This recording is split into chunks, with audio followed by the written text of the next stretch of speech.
isi n'ibifitanye isano nayo byose akenshi ni ikinyoma kiyizanira amahoro kurusha ukuri. Ikinyoma nicyo gitanga umutuzo mu bihe byose ndetse kikazanira n'amahoro abantu. Kubera ko ukuri gutuma abantu badatuza kurusha uko batuza bakoresheje ikinyoma, abantu benshi bashaka kwirinda ukuri. Nanjye niko meze, nawe niko umeze, ntaho dutandukaniye twese. Kwiyegamiza ku kuri buri gihe biraryana, reka abe ariko mbivuga. Niyo mpamvu rimwe na rimwe iyo ukuri kutuje imbere duhitamo gufunga amaso. Kubera iki? Papa wanjye Petero Lewis aho yararyamye ameze nabi umwuka urimo kumushiramo, yarakomeje arambwira ati randira mwana wanjye. Nahise mvuga nti munsobanurire, hari ikintu nshaka kumenya. Ese Toresi papa wawe yitwa Filisi, mama wawe akaba yitwa Pauline? Toresi namubajije gutya ahita ahindukira arandeba, mbona mu maso he harahindutse hajemo n'akantu k'umwijima, nuko ahita ambaza ati ubimenye ute? Toresi yamaze kunsubiza gutyo murebye ku nda mbona afite amaraso, mpita mwegera maze mukoraho ariko mbona ni amaraso ari ku ishati ye. Nawe abona kwireba neza, ubundi abonye amaraso ahita ahindukira areba sogokuru we. Nanjye nkimureba mbona mu kanwa ka sogokuru we hari kuvamo amaraso, aba ari nabwo mbona ko ku ikote rye yari yambaye huzuye amaraso. Mu kureba hasi aho twari duhagaze mbona umuvu w'amaraso arimo gutemba. Ako kanya mpita mwegera ngo ndebe, nsanga bamurashe isasu ku nda, ari naho ari guturuka amaraso menshi cyane. Ako kanya Toresi ahita amufata vuba vuba batangira kumubwira ari no kurira kwinshi ngo ntaze kumusiga, avuga ati sogokuru ihangane nshaka ikintu nagukorera. Sekuru ahita avuga ati mwana wanjye Toresi ndakwinginze umbabarire ko nta kintu nigeze nkumarira mu buzima bwawe, none rikaba ribaye iherezo ryanjye hano ku isi. Ngifite ibyifuzo byo kuzagira icyo nkumarira ariko nkaba ndi mu marembera mbona ntazabigeraho. Toresi ese avuga ati sogokuru wivuga gutyo, humura nta kintu uraba, ahubwo se ngire ntera mana yanjye ubu ngiye gukora iki? Sekuru ahita avuga ati Toresi mwana wanjye wikwirirwa ushyushya umutwe, dore igihe cyanjye kirageze. Gusa nkubwije ukuri wambereye umwana mwiza cyane ku buryo wambereye icyembo cya mama wawe Apolline, ndetse igihe cyose nari ngufite ntago nigera ngira ikindi kintu nifuza mu buzima bwanjye. Toresi ntumbone gutyo, mfashe ibyishimo nzahorana iteka ku bwawe. Toresi humura, aho ngiye ni heza nubwo mbabajwe cyane n'urugamba ngusizemo ugiye kurwana, kandi ari njye muntu wagakwiye kurugufasha. Ariko ihangane mwana wanjye, nta kundi iyi si yacu ni kwimera, abantu bayibaho abandi baza, bityo kuba ngiye ntibigukomeretse umutima kubera ko ariyo nzira twese tugana. Mwana wanjye rero Toresi yahise amuca mu ijambo maze aravuga ati sogokuru rekera kuvuga, uri gutuma amaraso asohoka ari menshi cyane, ahubwo se sekuru ahita afata ahubwo mugire vuba muva ahangaha kuko nta minota isigaye irashira batagarutse, kandi nanjye byambabaza cyane kubona munkurikiye kandi mukiri batoya. Aho nari mpagaze nabuze icyo nakora kuko nari mu mayira abiri, nagiye kumva numva hanze imirindi y'abantu benshi, mbihamya ntashidikanya ko ari b'abasirikari bagarutse. Numvise bari kuvuga ngo bakure urugi abandi bajye ku muhanda kureba niba ya modoka ya Lewis igihari. Ako kanya Toresi ahita abwira ko ari wo mwanya wo kugenda tukava aho ngaho. Lorena wari uri gushaka ikintu yakorera sekuru wa Toresi ariko akazitirwa nuko nta n'urwembe yari kubona aho ngaho, avuga ko tutagenda tumusizaho. Sekuru wa Toresi atubwira ko ari byiza ko twavaho byihuse kuko nyuma y'amasegonda make y'ubuzima bwacu buri mu kaga. Toresi yahise ambwira ati cyamane ndakwinginze mugire vuba muve hano mugende kuko mugiye kujya mu byago. Si nibyo gusa kandi simwe mwenyine, ubwo Murutana yaketse ko mushobora kuba muri gukora ibijyanye na virusi n'urukingo rwayo, ni igihe gito yakagera kampani yanyu ahereye ku muryango we kandi ugomba kuwurinda. Ibaze rero hateye udahari, ndabinginze muve hano kuko so bwa mbere twagerwaho n'ibi byago bimeze gutya njye na sogokuru tukabyikuramo, no kuri iyi nshuro ntago biratunanira. Toresi yavuze gutyo numva ubwo hajemo umuryango wanjye ngomba guhita mva aho ngaho kuko ntago nari kwihanganira ko hari ikintu cyaba kuri Mariyamu, Fereyiro, Gasitamu, Marita na Lisa kandi ari wo muryango mushya nifitiye. Ako kanya Toresi yakarore na sekuru ubundi adufashe ukuboko atunyuza inyuma, duhingukira mu gikari cyari gihari ubundi turasimbuka, maze gusimbukana na Toresi dufatanya kuriza Lorena. nawe arasimbuka, amaze gusimbuka Toresi nawe asimbuka agaruka mu gipangu.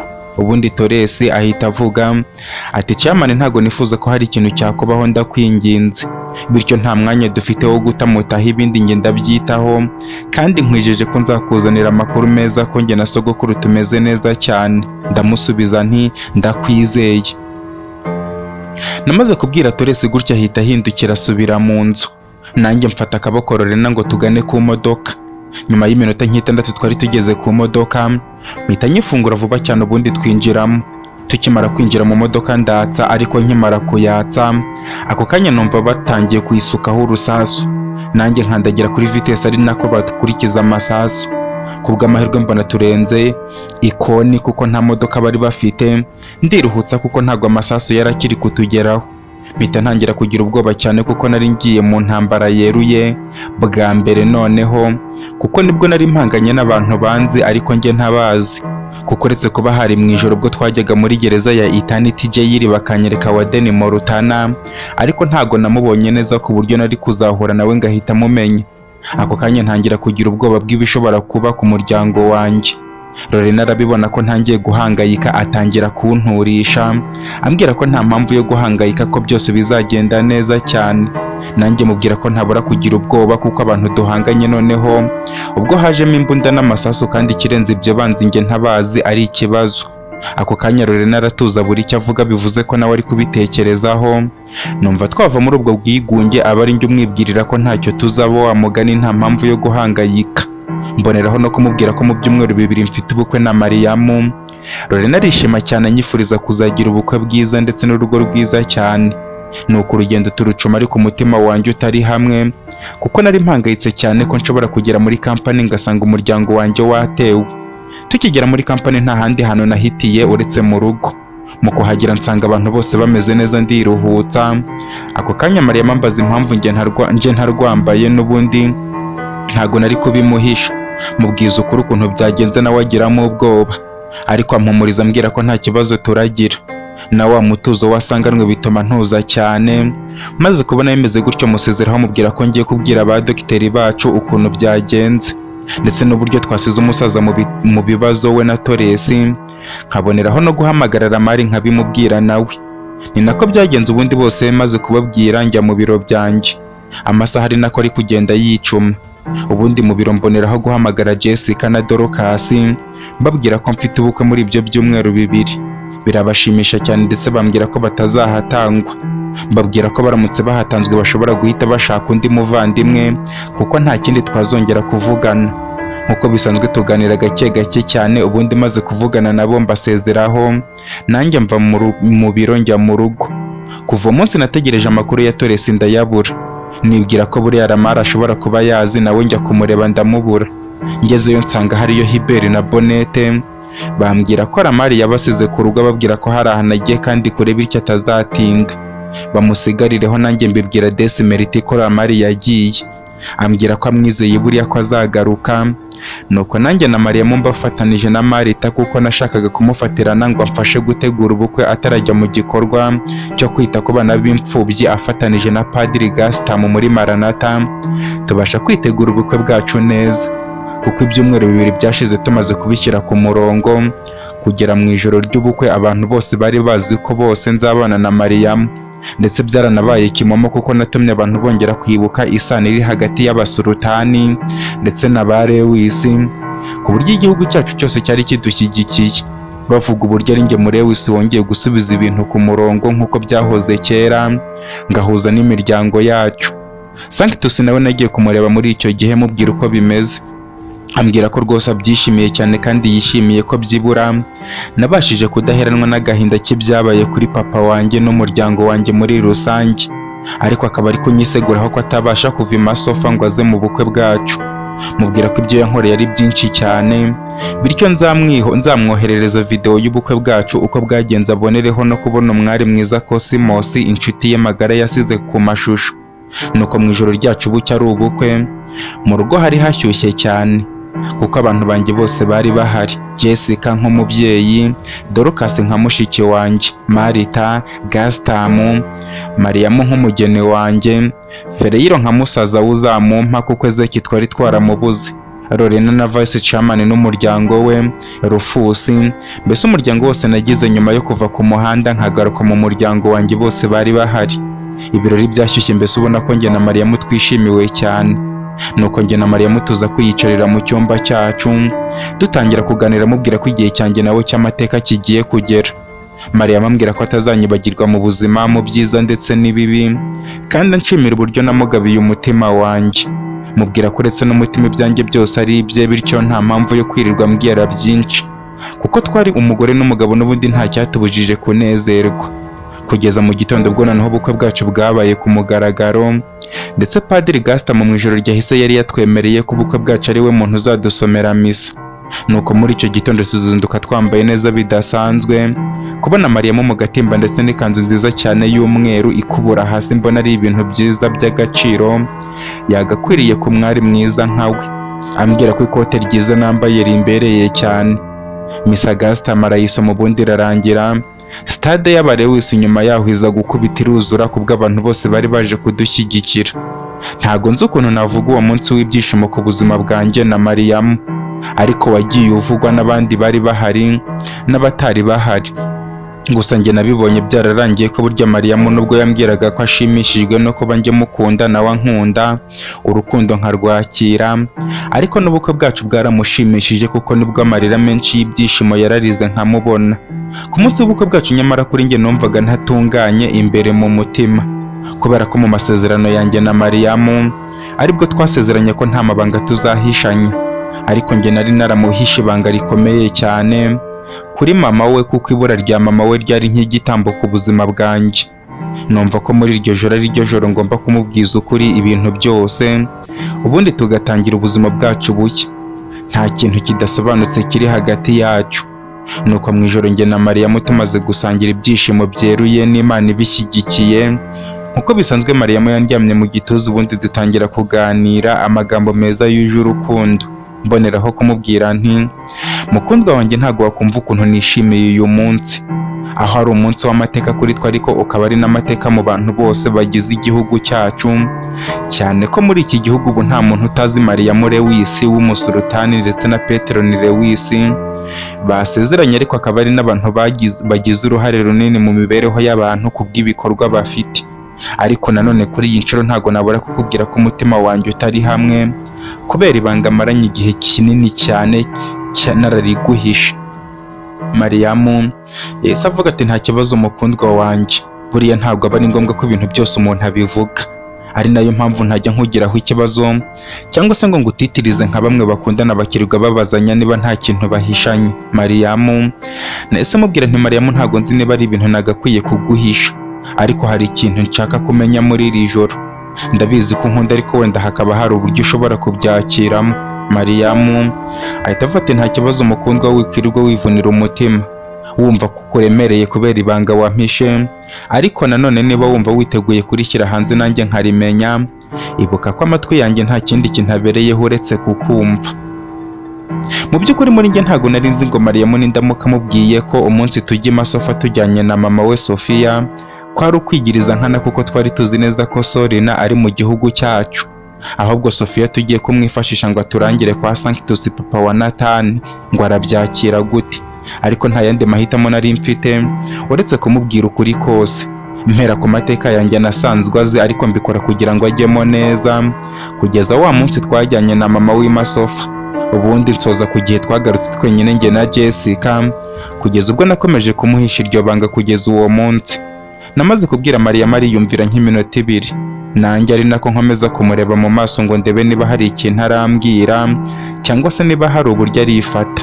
Mariyamu nyuma y'iyo minota yose nta kintu ari kuvuga, nta kindi yakoze, kuko ahubwo nagiye kubona mbona aramwenyuye gusa. Mariyamu yamaze kumwenyura mbona nta kintu ibyo mubwiye bimubwiye, ahita ambwira ko tugomba kuryama tukaruhuka, kuko uwo munsi twanyuze muri byinshi cyane, kandi na Lewisi kari mu nda kananiwe gakeneye kuruhuka. Anyibutsa nambwira ko nta kintu cyamushimishije uretse kuba twita umuhungu, akaba ari uzaba umurago wa Lewisi Company ankurikira. Mariyamu mubaza niba nta kintu yabivugaho ku byo mubwiye, maze ahita ambwira ati, Petero ndakwizera, ku buryo nizera ko buri kintu cyose ukoze mu buzima aba ari icyanyacyo. nubwo nifashe nk'aho bitantunguye ntutekereze ko wenda nari mbizi cyangwa nigeze mbikeka.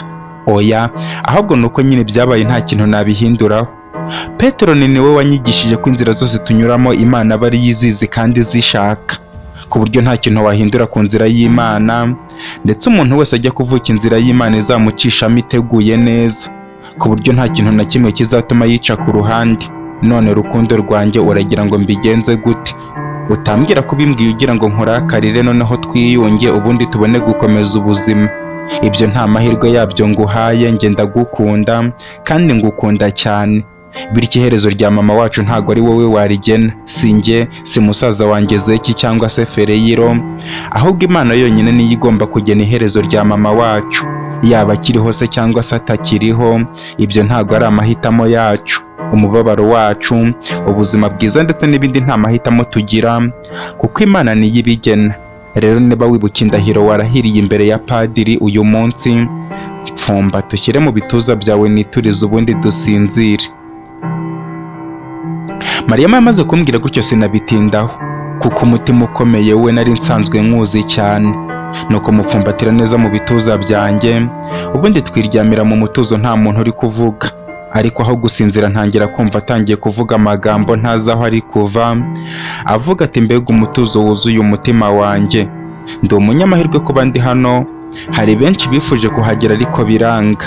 Hari benshi bibwiraga ko aribo bazaba bari muri uyu mwanya ariko bikanga. None dore ninjye uhari. Mariyamu, ndamusubiza nti byose n'Imana ibikora nk'uko wahoze ubimbwira, kandi nta kintu wabihinduraho, kuko nanjye mu bantu nigeze ntekereza ko tuzaba turi kumwe gutya ntago rwose ari wowe natekerezaga. Mariyamu ahita avuga ati ahubwo uranyibukije sheri, uzi ko ntazi amateka y'urukundo rwawe mbere yanjye. Mariyamu yamaze kumbwira gutyo mbura icyo mubwira, kuko iyo nshuro nabwo ndamubeshya, kuko ntago nashakaga kuvuga ibya Rozange na Neyira. Gusa mbona ntamubeshya ko ntigeze nkundana n'undi mukobwa, mpitamo kumubwira ko nakundanye n'abakobwa babiri imbere ye, ariko bose nkaba nta mahirwe nagiranye nabo. Uwa mbere akaba ari Rozange twakundanye ubwo twabaga muri Merine kwa Marita, kuva twatandukana tukiri abana batoya tukaba tutarongera guhura. Naho uwa kabiri akaba ari Jovi, umukobwa wa Jessica, twamaranye ukwezi kumwe gusa agahita apfa kubwo kuba abaganga baribwiye ko bamuhaye ibinini bikuramo inda yari yaratewe na musaza we Lorasi, ariko bikanga. Yamenya ko yasamye inda ya musaza we agahita yiyahura. Kubera icyo gikomere kuva kera nkaba ntarongeye kumva nakundana, uretse igihe byaziye ku igeno ryanjye nabo riduhuza, urukundo rukongera gushibuka muri njye. Namaze kubwira Mariyamu gutyo mbona biramubabaje cyane, anyihanganisha ambwira ko ari kumwe nanjye ku gihombo nagize mu buzima cyo kubura abo bantu, kandi ngo nka Rozange twakundanye tukiri batoya rwose rwari kuba ari urukundo ruryoshye. Mariyamu mubwira ko Rozange atari umusurutani, ku buryo tutari dukwiranye. Mubwira ko inzira nanyuzemo ariyo ya nyayo, kuko yagombaga kugenda neza, ko ngomba kwibuka ko na Mariyamu nta wundi. Nuko njye na Mariyamu dukomeza kuganira amasaha aranadutwara, kugeza ubwo twisanze aho kuryama ahubwo twibereye mu byishimo bya babiri abashakanye, ubundi tubona kuza gusinzira. Bwarakeye mu gitondo nsanga Mariyamu aracyaryamye mu gituza cyanjye, ariko ntungurwa n'ukuntu agisinziriye ndetse ko maso he hariho amarira, bigaragara ko yayarize asinziriye. Mbasha kumuhanaguza urutoki rw'igikumwe cyanjye, aboneraho gukanguka amubaza inzozi yarose zatumye arara arimo kurira. Mariyamu ambwira ko ndi kumubeshyera ahubwo ndeke ajye gutegurira abashyitsi baraye mu rugo ibya mu gitondo. Mubwira ko kuri iyo nshuro ari njye nawe bityo ataransiga. Nuko Mariyamu arahindukira arandeba maze arambwira ati ntago wakumva uburyo nishimira ukuntu uhora uri kumwe nanjye muri byose. Nukuri ndagukunda cyane.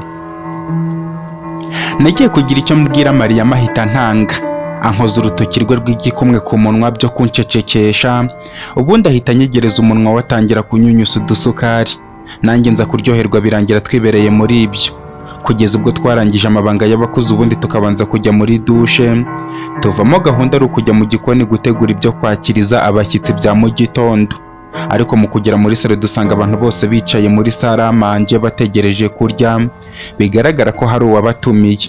Ako kanya mbona Lisa aturutse mu cyumba cy'igikoni ateruye amateremusi y'ibyayi. Marita amuzi inyuma ubundi ambwira ko agize amahirwe kuko yari ahangayikishijwe n'ukuntu araza kutubyutsa none tukaba twibyukisha.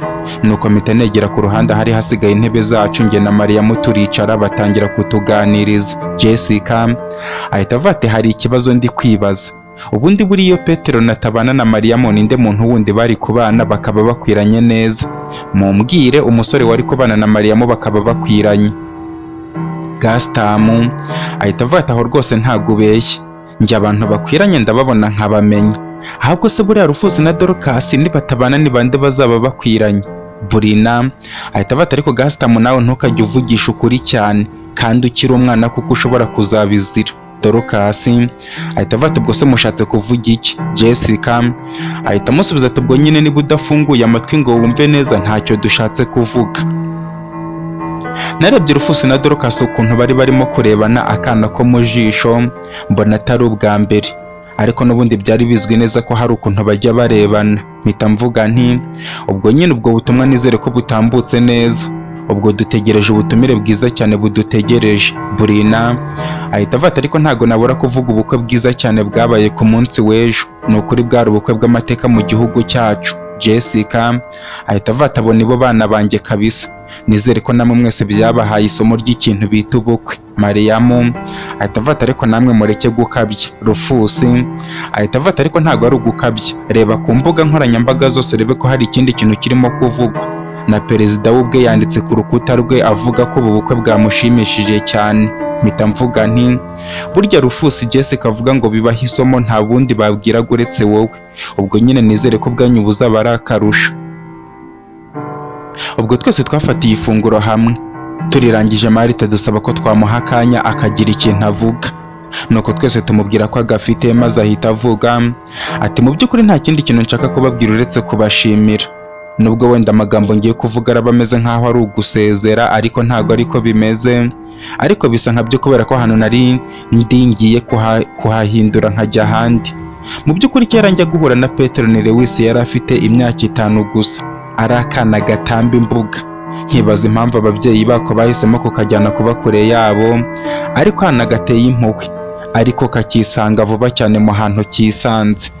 Gaston ahita avuga ati yandushaga gutera urwenya se? Marita ahita avuga ati yarakurushaga wowe nta nubwo wamwigerereza, ahubwo se uzi gutera urwenya, ahubwo uzabwire Fereyira kwigisha. Gaston ahita avuga ati aho ndemeye kabisa, ahubwo komeza utubwire. Marita ahita amubwira ati n'ubundi warunciye mu ijambo ariko icyo nashakaga kuvuga. Gaston ahita avuga ati humura ntago ndongera. Marita ahita amubwira ati na gutyo urongeye. Gaston ahita avuga ati noneho bwa nyuma ntago ndongera. Ako kanya Marita yahise ahaguruka aho yari yicaye, agenda agana kuri Gaston ngo amukubite inkongi yo mu mutwe nk'uko bari basanzwe babigenza. Gaston amaze ampungiraho mpita amufata. Marita abibonye gutya ahita yihagarara aho ageze maze akomeza avuga ati mu by'ukuri ntago nigeze ntekereza ko nzagerana na Petero ni hano, bityo kuba byarantunguye akambera umubyeyi kandi naramureze nkaba nifuza kumushimira. Si ubuzima bwanjye yatabaye gusa ahubwo yanangejeje ku nzozi zanjye, akaba atari ibanga kuko uyu munsi niwo munsi wa nyuma hano, kubera ko ejo nzimukira kuri diyoseze ya Maranatha kuba ndi gufatanya na Padiri Gaston uyiyoboye kurera abana b'imfubyi babayeho ubuzima nk'ubwo natwe twese twabayeho, bityo nkaba ndi gushimira Petero ni cyane mubwira ngo Imana izamube hafi mu buzima bwe, izamurinde kandi umutima mwiza Imana yamuhaye azawugumane. Ikindi nashaka kuvuga ni ugushimira Mariyamu nuko atabizi wenda kubera ko yabaye impumyi y'urukundo, ariko niwe muntu mu bantu bose bari hano ku isi babashije gufasha umutima wa Petero ni gutuza, bityo nk'uko mubizi kuva yagera hano akaba ariho twabonye itandukaniro rya Petero ni Lewis wa mbere n'uwa nyawe w'ubu ngubu ufite inshingano zose. Mu gihe mbere yari afite inshingano zo kuba ari umuyobozi ariko ibindi bisa nk'aho bitamuriho kubwo kuba nta muyobozi afite mu buzima bwe, bityo Mariyamu yumve ko ahantu hose nzaba ndi nzajya ngufata nk'intwari yakoze ibyo abandi batashoboye, kandi twese tukaba tubizi neza ko Petero ntazigera na rimwe mubabaza. Murakoze cyane kumpa umwanya, nicyo nashakaga kuvuga. Marita yamaze kuvuga gutyo bose bamuha amashyi, ariko njye mbura n'imbaraga zo kuzamara amaboko kuko ibyo yaravuze byankoze ku mutima. Byatumye nibuka Marita ubwo twabaga kwa Nataliya akiva gukora akazi ko mu rugo iwacu, ukuntu twararanaga mu buriri ambikiriye nk'akana ke k'uruhinja, akankorera byose atinuba kandi atari inshingano ze. Noneho biruhura nuko nahise nibuka uburyo abantu ukuntu yahohotewe n'abagabo b'abasirikare imyaka myinshi cyane. Byatumye umutima wuba nk'ibuye ku buryo yumva nta kindi akora uretse gutura umutima w'Imana, yikorera ibikorwa byiza gusa. Ibyo nkiri kubitekerezaho Mariya ahita mbona nsaba kutabasiga nkabisangamo, maze ngaruka mu bitekerezo bisanzwe nanjye mbasha kumwenyura nubwo ko ari ukurenzaho. Burina ahita avuga ati nari nzi ko ari njye wavuga neza Petero ni njyenyine, ariko ahari ubanza abantu mwese mumuzi, kuko njye n'umuryango wanjye ubuzima bwacu niwe tubukesha, murakoze. Mpita mvuga nti ni ukuri mureke kunkabiriza cyane. Jessica ahita avuga ati Petero ni ntago ari ukugukabiriza, kuko abantu benshi babayeho uko bari ubu ngubu kubera wowe. Rufusi ahita avuga ati wahora n'iki. Dorukasi ahita avuga ati njye nari umurara wo ku muhanda. Petero naza twiyungaho tumurenze twumva ngo kwaje ngo tumufashe, birangira dufashije, none mureba aho ndi.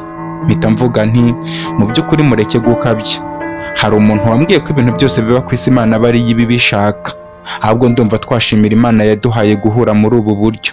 Ikindi ntago nabura kubashimira ku buryo mwamfashije gusigasira ibyishimo by'akarabo kanjye kanyicaye iruhande aka kanya, ni ukuri mwarakoze cyane. Jessica yahise avuga ati Petero ni rero nk'uko bisanzwe njye ntago mbarizwa hano, kandi ntago ukiri umwana wo kurerwa ku buryo wambwira ngo urankeneye. Yego urankeneye, ariko uburyo unkeneyemo ntago ngomba kuba ndi hano, bityo natwe uyu munsi ni uwa nyuma turaba turi hano, ejo natwe tuzasubira mu kazi kacu. Abantu bose bamaze kumera nk'aho bavuga ibibari ku mutima. Burina abasha kudusezeraho avuga ko agiye mu rugo. Rufuza avuga ko hari ahantu ajyanye na Dorukasi kureba utuntu. Sinabitindaho kuko bari bakumburanye cyane nk'abantu bafitanye umubano. Marita na Lisa ndetse na Mariyamu bigira gufatanya n'abandi bakozi ba kampani bari baje mu rugo kuduha ubufasha mu bijyanye n'amasuku. Nanjye nguma muri salo nganira na Jessica kugeza ubwo umugoroba waje kwira, ubundi tugafata ifunguro tukajya kuryama. Umunsi wakurikiyeho Marita namuherekeje muri Maranatha, ndetse njyanye na Lisa na Gastamu. Tubasha no kuganira na Padiri Gastamu uburyo tuzakorana n'ubufasha nzajya ntanga. Padiri abasha kuganira na Gastamu mutoya yafataga nk'umwana we. Gastamu abasha noneho kumenya no gusobanukirwa aho yavuye, ariko tumubwira ko kuba yibereye mu rugo nta kibazo ari byo byiza, arabyemera. Nuko Marita tumusiga muri Maranatha mu kigo cy'imfubyi. Mu kugera mu rugo Jessica na Dorukasi nabo badusezeraho, Rufusi arabatwara. Nuko ubuzima bwongera kugaruka nk'ibisanzwe, uretse ko njye na Mariyamu noneho twari umugore n'umugabo byemewe n'abantu bose babizi. Nta kindi kintu cyanshimishaga nko kuba byibura abasultani na ba Lewis ari abantu basigaye bazwi mu mateka, kuko ku munsi w'ubukwe bwacu njye na Mariyamu twagiye imbere y'imbaga tubasha kuvuga amateka yose ari hagati y'imiryango yacu, uhereye kuri Lewis na Juliano wari uhagarariye abasultani kera.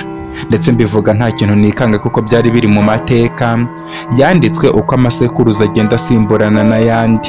Natwe uwo munsi batwandika mu mateka y'iyo miryango, ndetse njye na Mariyamu tubahamiriza ko abazadukomokaho bazakomeza kwandikwa kubera ko hakiri abandi basultani b'igitsina gabo.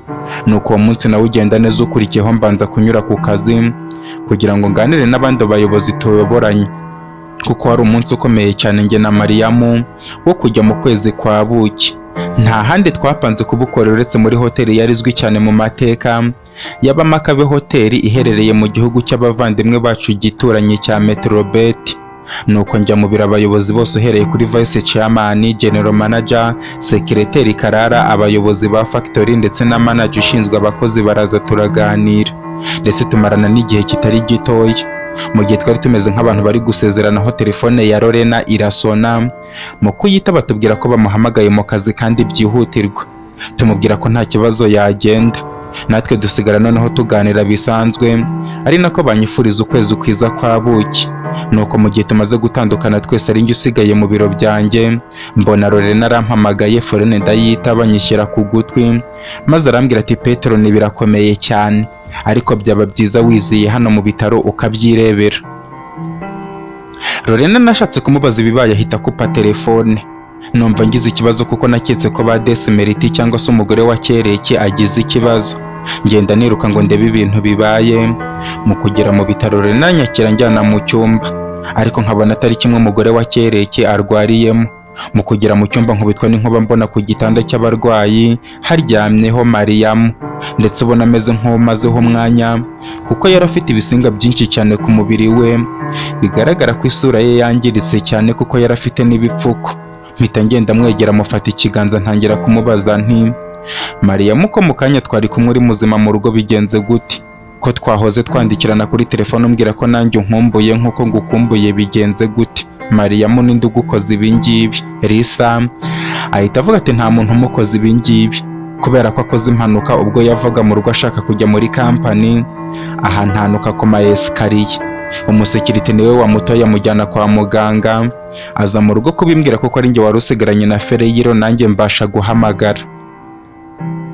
Lisa yamaze kumbwira gutyo Lorena ahita ambwira ko ashaka kumvugisha ndi njyenyine. Ako kanya mpita mpaguruka aho nari nicaye ku ntebe ndekura ikiganza cya Mariyamu, tuva aho tugana hanze tugeze ahatari abantu. Lorena ahita ambwira ati Petero, ni ntabwo nzi ibintu ngiye kukubwira ngo urabyakira gute, ariko ninjye muganga wa mbere wafashe ibizamini byimbitse Mariyamu bakimara kumumpereza. Mu mubiri we nsanga harimo imiti yanyweye ikuramo inda, ndetse ikaba ari nayo ishobora kuba yamuteye kugira isereri ubwo yavaga mu rugo akagwa ku ma esikariye. Ariko inkuru mbi yihishe muri ibyo byose, inda Mariyamu yari atwite ikaba yamaze kuvamo. Mana yanjye! Lorena yamaze kumbwira gutyo nisanga namufashe mu ijosi ndi kumuniga, mubwira nti nizere ko ibintu urimo kumbwira atari ukuri, nizere ko ndi kurota kuko ntago wabasha kubimbwira. Lorena ahita avuga ati Petero, urimo kuniga, ariko ibyo ndi kukubwira ni ukuri. Nakomeje kuniga Lorena nataye umutwe ntabasha kubyiyumvisha uburyo ibintu nk'ibyo bishobora kuba byabaye mu kanya gato nk'ako guhumbya. Aho Mariyamu nari musize mu rugo ari umuntu muzima, ndetse tukanandikirana kuri telefone, ariko mu masaha make cyane ngo yakoze impanuka, ndetse inda ya Randirire w'isi umwana wacu ikaba yamaze kuvamo. Numva ntangiye kwishinja icyaha cyo kuba nakoze ibintu by'ubugoryi. Ku minsi mike tumaze dukoze ubukwe nkamuva iruhande kandi bitagakwiriye, nuko ngiye kumva numva umuntu aturitse inyuma yanjye atwitambikamo hagati njye na Lorena, aradutandukanya. Mboneraho kubona ko Lorena nari namuhohoteye, ariko Lorena ntago yabigize impamvu kuko yumvagamo uburyo nataye umutwe. Ako kanya nahise nsubira mu cyumba Mariyamu yari aryamyemo mwicara iruhande, ntangira kumuririra. Lorena abibonye gutya asaba abantu bose bari muri icyo cyumba kuba basohotse, nza gusigarana nawe ndetse na Mariyamu amarira ari yose ku bw'agahinda nari natewe na Mariyamu. Mvuga nti ariko njye hari ibintu ntari kubasha kwiyumvisha, ni gute Mariyamu yaba yanyweye imiti ikuramo inda? Mariyamu ntabwo ibyo bintu yabikora. Lorena ahita avuga ati rwose ntabwo icyo kintu nanjye kiri kunyobera, byumvikane ko hari umuntu wakoze nk'intumwa akazana iyo miti akayimunywesha atabizi. Mpita mvuga nti nta bandi bantu nakeka uretse Sultanisi, Sorina ndetse n'abana babo, cyane cyane Diva. Lorena ahita avuga ati njye uko nanjye niko natekereje. Mpita mvuga nti ngiye kubica uyu munsi, ntago bararara kuri iyi si. Lorena ahita ambwira ati Petero, nituze ushyire umutima hamwe. Ndamubwira nti ngo ntuze nshyire umutima hamwe, ni iyihe mpamvu sinyemerera gutuza? Lorena ahita avuga ati none se Petero, nurumva ugiye kubica urabakura hehe? Ntago nakubuza kujya kwihorera kuko nta wundi muntu wakora ibi bintu, ariko nanone umenye ko nta hantu wabakura, kandi nibyo koko bakwiriye igihano kuko twese baraduhemukiye, ariko ibi bintu bimaze kuba byo ni indengakamere cyane, ariko byaba byiza ushyize umutima hamwe. Lorena yamaze kumbwira gutyo ndatuza, mbasha kwitekerereza kuri Mariyamu mu buryo bwo kwiyibagiza ibindi ku ruhande, kuko Mariyamu niwe wabaga ari iruhande rwanjye nkumva nta kibazo mfite. Bityo natangiye gutekereza ku munsi wa mbere njye nawe tugirana umubano, n'uburyo twabanye nyuma yo kugera mu nyubako yacu ya Bare w'isi family. Ibyo bituma ntangira kumva umutima utuje. Na Lorena arabibona noneho ko natuje, ambwira ko ari uko yanshakaga, bityo aribwo nashobora gufata imyanzuro mizima. Lorena amubwira ko nta kintu mfite cyo gukoramo, kuko nta kuntu nakwakira Mariyamu ari muri ibyo byago. Lorena ambwira ko nubwo ibyo byabaye ariko nanone mfite inkuru mbi cyane. Mubaza iyo nkuru mbi yariyo. Lorena ambwira ko ba Desimeriti ubushakashatsi babuhagaritse kubera ko nta kintu cyo guheraho bafite, ndetse na wa mugabo sekuru wa Toresi akaba yarapfuye, tukaba nta yandi mahirwe dufite yo kubona imbeba. Lorena yambwiye gutyo numva ndababaye. mpita mubaza ukuntu yamenye ko sekuru wa Toresi yapfuye. Ambaza niba Toresi ntaramubonaho, mubwira ko duherukanye ubwo twamusigaga iwabo, avuga ko arimo kwita kuri papa we bikaza kugenda neza. Lorena ambwira ko Toresi ari we musore umutandukanije nanjye, mu kanya ubwo nari namufashe mu ijosi ndi kumuniga. Mpita nibuka ko nabonye umuntu aza akadutandukanya ariko ntamumenye isura. Lorena ambwira ko nyuma ya cya gihe ngo Toresi yahamagaye Ramari ngo ajye kumuha ubufasha, ariko Ramari akahagera yakererewe cyane kuko yasanze papa we yapfuye, agahitamo kumufasha kumushyingura, bakanaba bibereye aho ngaho. Ndetse abasirikari ba Morutana bakaba nabo barahise bahava kuko bari bamaze kumenya ko yishe sekuru wa Toresi kandi ari uhereza Morutana imbeba zo gukoreraho ubushakashatsi bwa IDVK virus ari gukora kugira ngo bazagere ku cyifuzo cyabo n'ubundi bahoranye kera cyo gutera abantu iyo virusi bakaba ibisimba bagasigara bayoboye isi. Ubwo bushakashatsi bukaba buri gukorwa na mama wa Toresi, Apolline. Morutana yagize imfungwa nyuma yo kumutandukanya n'umugabo we Filisi, papa wa Toresi, ngo niko Toresi yamubwiye. Lorena yamaze kumbwira gutyo numva ngize ubwoba, nibaza ubushakashatsi bwabo baramutse babugezeho mbere ya ba Desimeriti.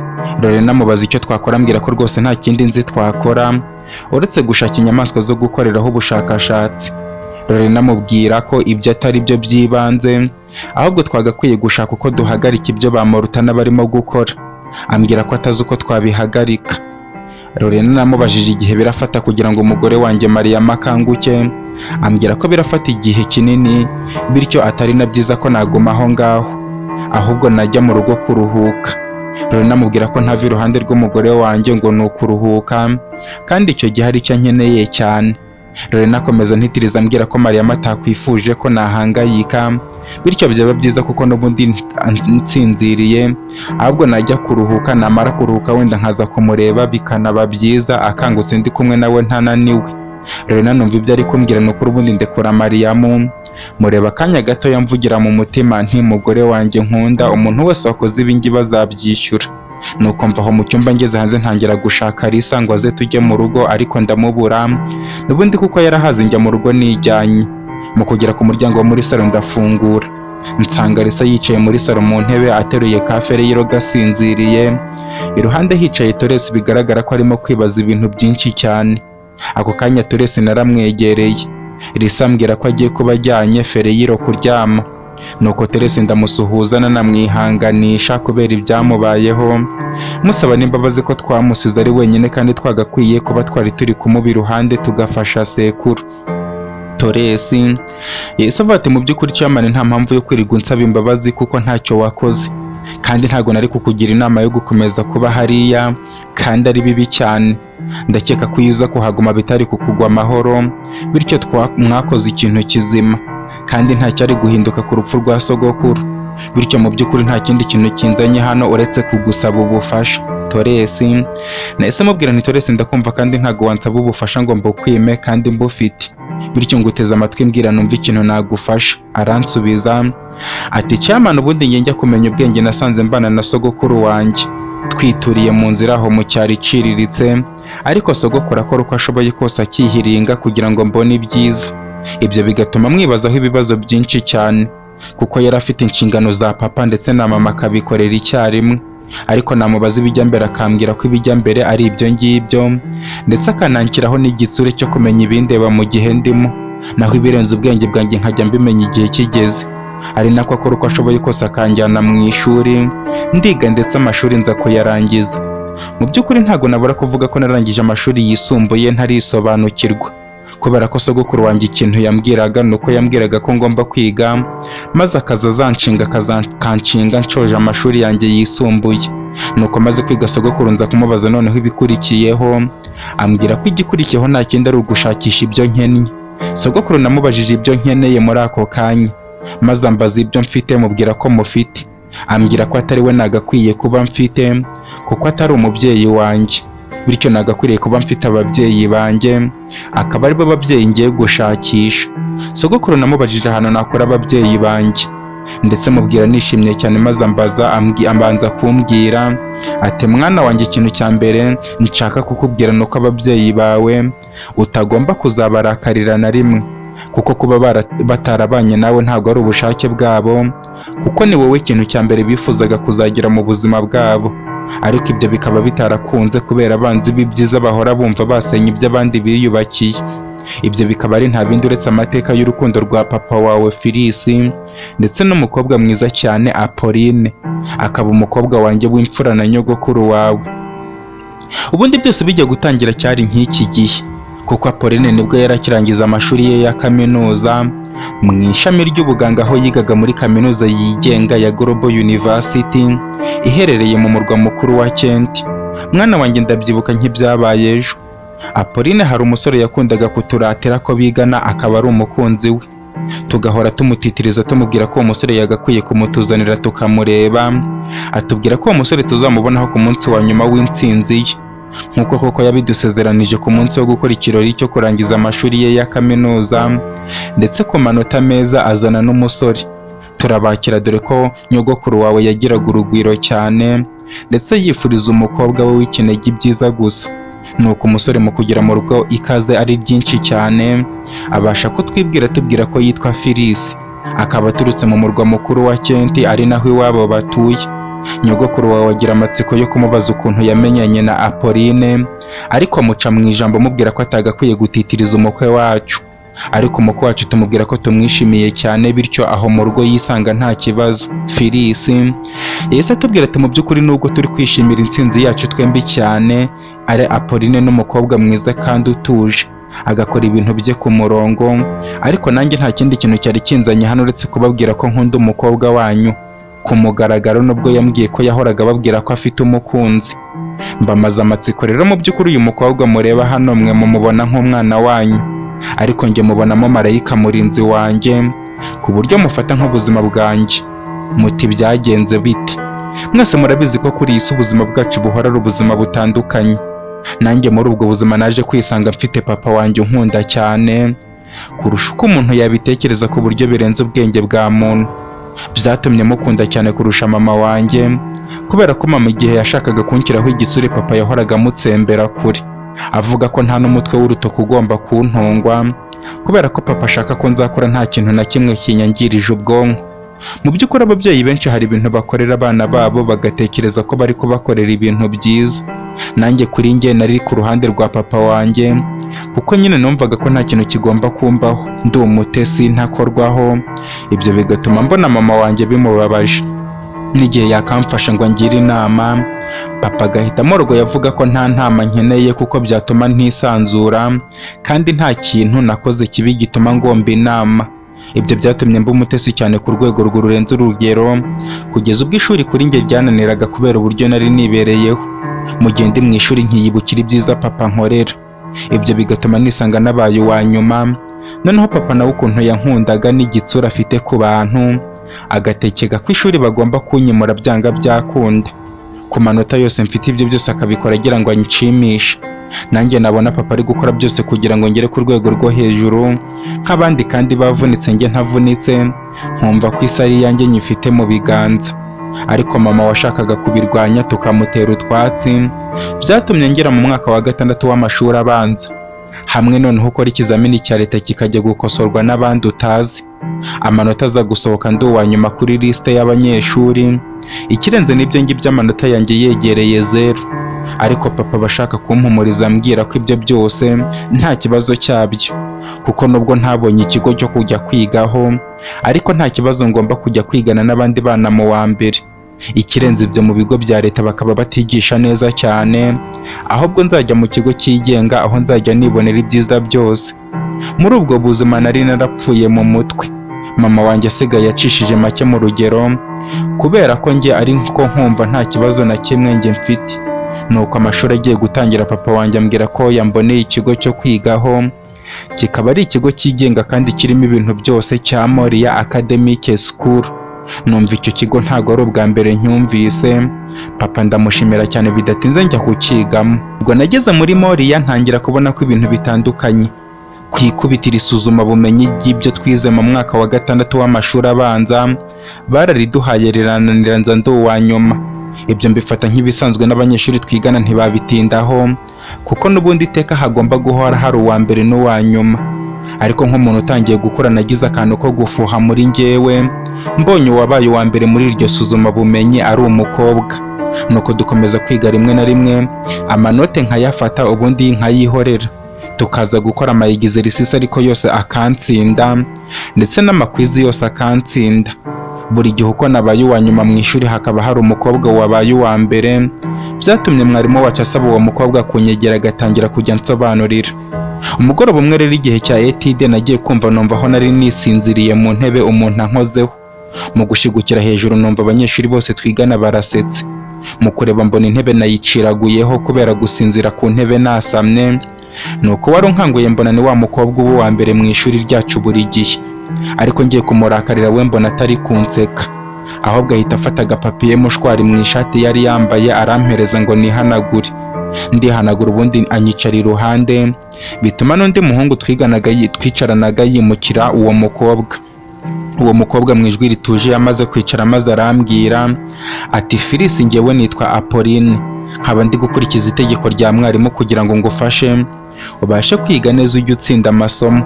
Ariko njye Phyllis, kuva twagera hano muri iki kigo cyacu nabonye utari umuswa, ahubwo ushobora kuba wifitiye ibindi bibazo mu buzima bwawe bituma udaha umwanya amasomo ahubwo ukabihugiraho. Niyo mpamvu mbere y'uko twigana njye nawe ndagira ngo banze umbwire ikibazo ufite, kubera ko Phyllis niyo nakwigana nawe ugifite ibyo bibazo ushobora n'ubundi kutumva ibyo nkubwira. Mu by'ukuri ntabwo uwo mukobwa Pauline yamfashije kwiga, ahubwo umucyo we niwe wamurikiye ntangira kwitekerezaho, ku buryo byamfashe hafi nk'iminota 20 yose ndi gutekereza ku buzima bwanjye. Mu myaka yanjye 12 nibaza impamvu nanjye ubwanjye mbashije kwitekerezaho muri icyo gihe. Numva birancanze ariko nta kundi nahise mpindukira ndeba Apolline mvuga nti ni ukuri ntago nzi niba uri marayika cyangwa se Imana, kubera ko wagira ngo uri gusoma ibitekerezo by'ubuzima bwanjye, bityo ntago ngiye kukubeshya.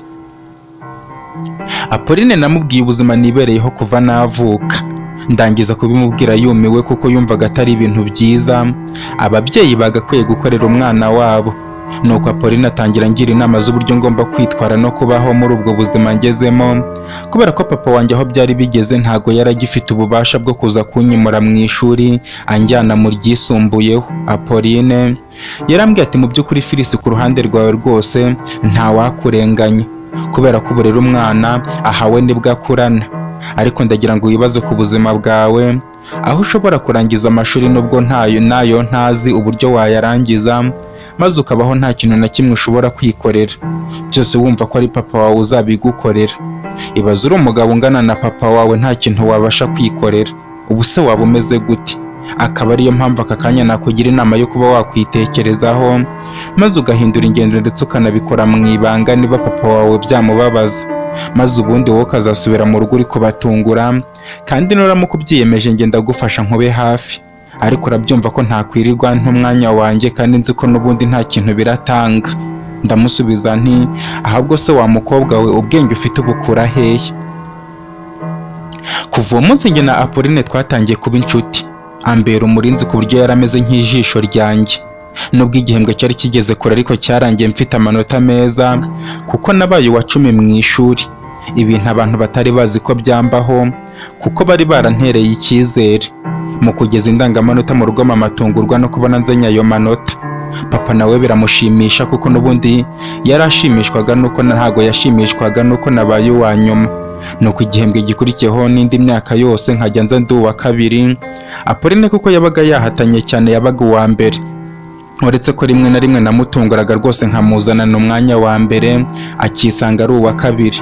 Ibyo biza gutuma mu masomo yacu umubano wacu wiyongera cyane, biza kurangira twisanze buri gihe duhorana buri gihe kugeza ubwo amashuri yacu arangiye yisumbuye. Apolline namusabye ko twajyana mu rugo iwacu nkamwereka mama wanjye, aramwishimira cyane nubwo papa we bitigeze bimushimisha. Nyuma y'uko Apolline avuye mu rugo, papa yambajije ikintu cyari kizanye uriya mukobwa mu rugo iwacu. Mbasha kumubwira ko Apolline ari umukobwa nkunda cyane ku buryo nta wundi muntu ushobora kumuruta mu buzima bwanjye.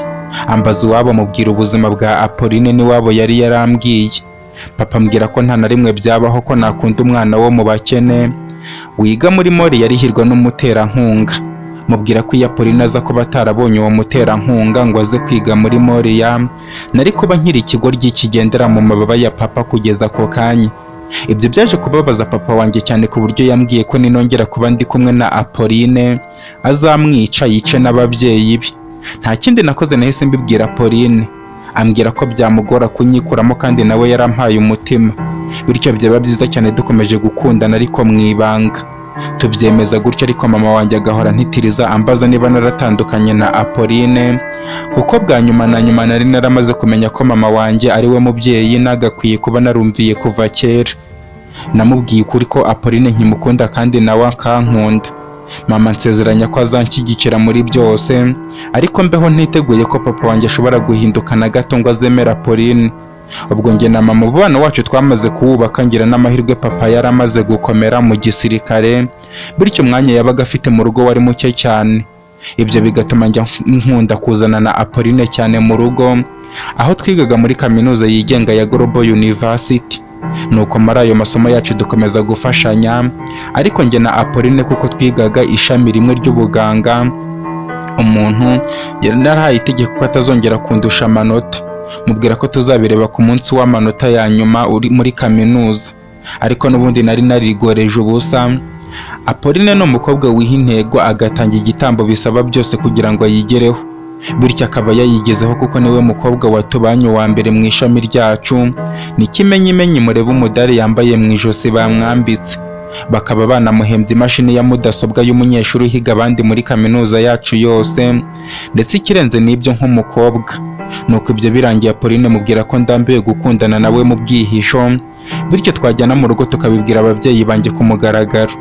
Apolline ambwira ko nubwo nta bushobozi buhari waba bwo gukora ibirori, ariko byibura ariho hantu hambere agomba kugera nyuma yo kuva gukora graduation cyangwa se kwambara ikanzu, akabasha no kwifotozanya n'ababyeyi be muri iyo kanzu.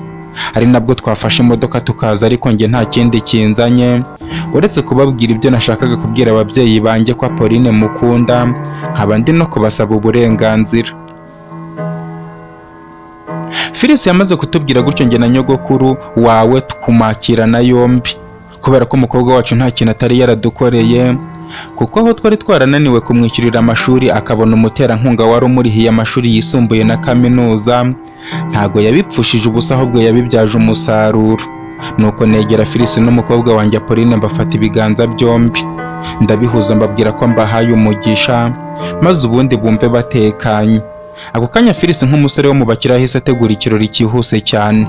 Ikirori kirashyuha mu rugo, dutangira gutumira abaturanyi baraza bifatanya natwe, ariko mu masaha yo ku mugoroba tujya twumva abantu baradukomangiye. Mu gufungura twakirwa n'ingumi n'imigeri by'abasirikare baturutse kwa papa wa Phyllis. Abasirikare baradukubise batugira interi, ubundi papa wa Phyllis ubwo ahagarara imbere yacu aduhamiriza ko bitazigera na rimwe bibaho mu buzima ko umuhungu we Phyllis yakundana n'umukobwa wo mu batindi bakabana. Nuko twese aho turyamye hasi afata umuhungu we Phyllis ubundi aramukurubana, kuko nawe yari yamukubise aramujyana. Natwe dusigara dukumbagurika aho ngaho, na nyogokuru wawe yari atwite undi mwana twashakaga gukurikiza Apolline, ariko Imana ituba hafi tuza gufashanya ubundi turahabyuka. Iminsi yashize yose turi kwiyitaho kubw'imvune abasirikare ba papa wa Phyllis badusigiye. Nyuma njye n'umugore wanjye tuza kubaza Apolline koko niba bikwiriye ko yashakana na Phyllis, kuko urukundo rwabo papa wa Phyllis atararushyigikiye. Apolline atubwira ko nta kindi kintu cyabaho ngo urukundo bakundana rusenyuke. Nuko igihe kiza kugera, Phyllis aza mu rugo atubwira ko ashaka gucikana na Apolline bakajya kwibera kure aho papa we atazababona. Njye n'umugore wanjye tuza kubaho umugisha ubundi barigendera. Amezi yabaye menshi Apolline na Phyllis barigendeye, ariko umunsi umwe njye n'umugore wanjye waburaga amezi make cyane ngo abyare umwana wo gukurikiza Apolline twibereye mu rugo. Twaje guterwa n'igitero cya gisirikare nk'icyaduteye ubwo Phyllis yasaga kwifatanya na Apolline ku ntsinzi yabo muri kaminuza.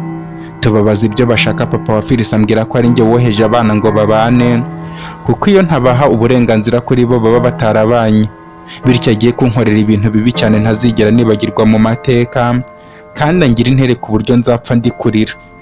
Mubwira ko niba yarashatse yareka abana bakikundanira, ndetse mubwira ko ntanazi n'ahantu bagiye. Ako kanya papa wa Filisi yahaze sinyari abasirikari be, bidatinze mbona baje bari gukururana Firusi, bigaragara ko yapfuye, na Apolline bakubiswe bikomeye, ariko Apolline ntungurwa no kubona ateruye umwana w'uruhinja.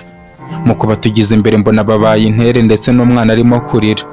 Umugore wanjye agenda yiruka asanga Apolline ngo amubaze ibyo ari byo n'uwo mwana w'uruhinja aho yavuye. Apolline ahita arangurira ijwi maze aravuga ati papa, mama, mumbabarire ko nari narabahishe kuko ntago nzi ahantu nari kubihera mbibabwira, ariko njye na Filisi ubwo twazaga hano nari ntwitiye inda ye, akaba ari umwana wacu maze iminsi mike avutse. Nkaba ngize amahirwe nkaba ngiye kubasaba imbabazi nubwo ntazi bizakurikiraho.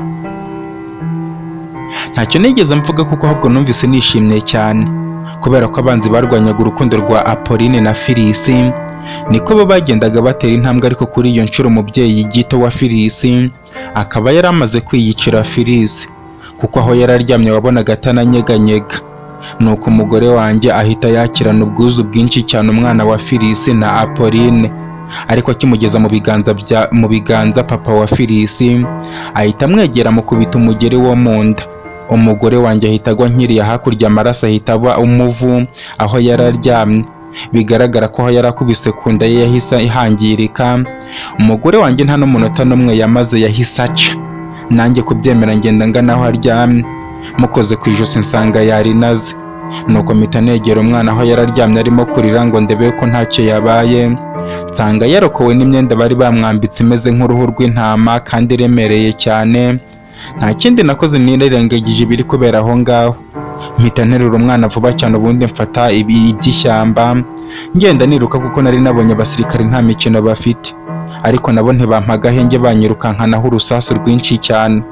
Ariko mu kugera mu ishyamba hagati mpita mfatwa n'umuntu ntazi wambaye maske, ahita njyana nkurubana nsimba mu nzu munsi y'urutare. Nuko ansaba ko naceceka ngacecekesha n'umwana niba nshaka ko twese tubaho.